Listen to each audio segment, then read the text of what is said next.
ओम अन्नपूर्णाय नमः. आज आहे मला 30 प्लेट साबुदाणा खिचडीची ऑर्डर. ही ऑर्डर आहे एक सिनियर सिटिझनांची. त्यांनी मला फार कमी तिखट घालायला सांगितलं आहे, त्यामुळे मी पोपटी मिरची वापरली आहे.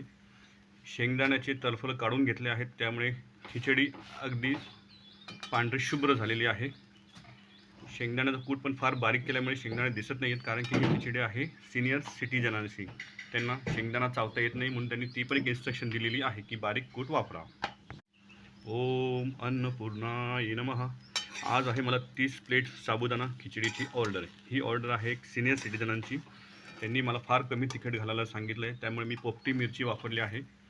शेंगदाण्याचे टरफल काढून घेतले आहेत, त्यामुळे खिचडी अगदी पांढरी शुभ्र झालेली आहे.